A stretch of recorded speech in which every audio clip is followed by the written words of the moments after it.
immuables. Ce sont des lois qui ne peuvent pas être changées. C'est des lois qui sont immuables, qui sont immanentes. Donc c'est des lois qu'on vit de l'intérieur de soi-même. D'ailleurs, c'est ça Dieu. Dieu, j'avais dit hier une communication sur le forum où j'avais dit aux Africains qui participent à ce forum, qui est Dieu? Dieu n'est pas au ciel. Le Dieu qu'on vous dit qu'il est au ciel, il n'existe pas. C'est pour ça qu'il y a un internaute qui m'a écrit, me dit, mais donc vous voulez dire que Dieu n'existe pas? Justement, c'est parce qu'il n'a rien compris. Je dis que le Dieu qu'on nous a dit qu'il est au ciel, notre Père, que ton nom soit sanctifié, que ton règne vienne, et je l'assume, il n'existe pas.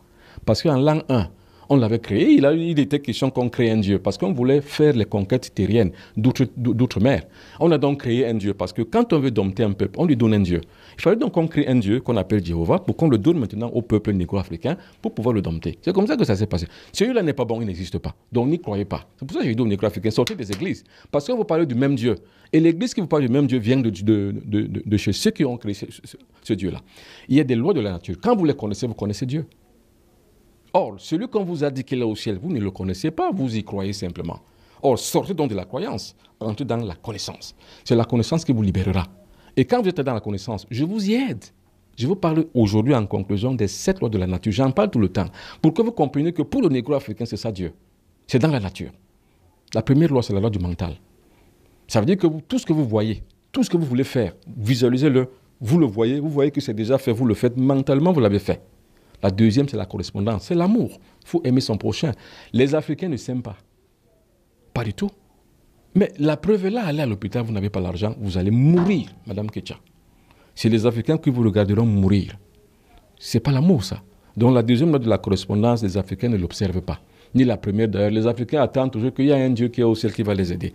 Ils n'observent aucune loi de la nature. C'est pour ça qu'ils sont ce qu'ils sont. La troisième loi, c'est la vibration. C'est la loi de l'intelligence. C'est-à-dire que vous êtes à distance, je vous parle. C'est la télépathie, c'est la téléphonie qui vient de là.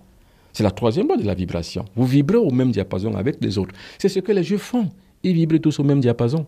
Parce qu'ils ont compris la nécessité de cette loi.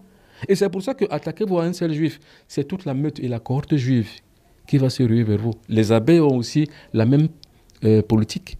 Les Juifs l'ont. Les Occidentaux l'ont à travers leur OTAN. Vous essayez d'attaquer seulement un seul pays occidental, l'OTAN va se mettre en ordre de bataille pour vous attaquer. C'est comme ça que les autres peuples font.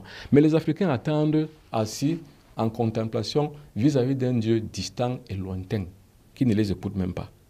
Il faut donc en sortir, c'est ce que je dis. La quatrième loi, comme je viens de le dire, c'est la dualité.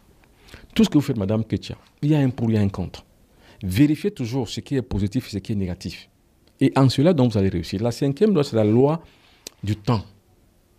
Gbagbo a dit, le temps c'est l'autre nom de Dieu. Dieu c'est le temps. Chaque chose est faite selon son temps, à son moment, à son niveau et chaque chose. C'est pour ça que je dis pour les négro-africains, nous ne sommes plus à l'heure de la victimisation, c'est passé. Ne me dites plus, ne vous réveillez pas le matin, venez me dire que la France a fait ceci, la France a fait cela. Je vous répondrai que la France est dans son rôle. Et comme je l'accepte, nous l'acceptons ainsi, nous sommes dans le rôle de proie. Mais c'est comme ça. Or, la proie qui se nerve et qui émotivement dénonce et se victimise, messieurs, est une véritable proie éternelle. Et c'est ça les Africains. Et c'est pour ça que je dénonce ça. Je dis que non, il ne faut pas dire aux Africains chaque fois qu'ils sont des victimes. Non, nous ne sommes pas des victimes. Nous sommes des cons. Maintenant, quand vous dites à l'Africain que si cela vous arrive, c'est parce que vous êtes un imbécile, un idiot, un con, un vaurien et un sous-être humain, c'est pour lui permettre de changer. Et quand je dis changer, ça ne veut pas dire qu'on dit que j'ai changé, non. Ce sont des états de conscience supérieurs. Il faut y accéder. C'est ce que les autres peuples ont fait, c'est ce que les Juifs ont fait, c'est ce que les Chinois, les Asiatiques ont fait. Nous, on doit le faire. Nous, on le fait parce que moi, je le fais avec ceux qui viennent à mes séminaires et avec ceux qui participent avec moi à l'éclosion d'une nouvelle corruption spirituelle à travers Astra, qui est la plateforme de résistance et de transformation. Et la cinquième loi, c'est le temps. La sixième loi, c'est le genre. Il faut savoir intégrer la femme et l'homme. Voilà ce que les religions négro-africaines font. Ils excluent les femmes. Mais c'est idiot. Mais c'est bête et c'est con. Allez voir les Bambombok. Bon, ce que je connais plus les Bambombok parce que je suis moi-même un Bambok. Les Bambombok, une femme ne s'assoit pas là où est les hommes. Chez les Bambombok. La femme doit être là-bas loin. Mais monsieur, vous êtes idiot et con. C'est parce que vous n'avez pas compris le loi de la nature que vous le faites. Mais madame, il faut instruire la femme. Il faut mettre la femme au devant de la scène. Parce que c'est la femme qui est plus puissante, plus énergétique que l'homme. C'est ça la loi, la sixième loi de la nature, la loi de genre. Vous avez compris ça, et la septième loi plutôt, la loi de genre. Vous avez compris ça, Madame Ketcha? Il ne faut jamais exclure une femme, mais les cons, les Africains, que ce soit au Bénin, que ce soit au Tchad, que ce soit n'importe où, c'est pas au Cameroun, n'importe où, les femmes sont exclues. Mais nous sommes dans quelle société où on exclut une partie et une vraie partie même de la population? Nous sommes même qui, en fait? On n'est rien.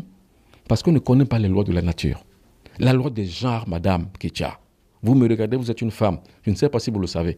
C'est la femme qui porte la tradition. Dans le Mbok Bassa, nous avons 5 grandes religions. La dernière religion, c'est la plus grande. C'est la religion des femmes.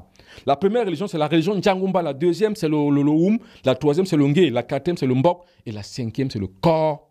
C'est la tradition chez les femmes. Et pourquoi c'est la tradition chez les femmes qui est la dernière? Madame, la femme, c'est les terres. Nous avons 4 éléments de la nature. Et le plus grand élément, c'est le 5e qu'on ne voit pas. C'est les terres. Nous avons l'eau, le feu, l'air, la terre. Le 5e élément, c'est les terres. C'est pareil. Le 5e élément, la 5e grande religion chez les Bassa du Cameroun, c'est le corps, c'est chez les femmes. Je ne sais pas si on se comprend bien. Et il faut savoir que le corps, dans toutes les traditions humaines du monde, le corps, la femme, c'est la déesse. C'est elle qui est porteuse de la vie. C'est elle le conceptacle de la vie. Et c'est pour ça qu'il faut la respecter, madame. Mais les Africains, les négro-africains excluent les femmes, les excisent. Mais voyez-moi des pratiques qu'on fait sur une femme. Vous allez me dire qu'avec ça, vous allez vous développer? Vous ne pouvez pas. Si vous excluez les femmes, vous n'allez jamais vous développer.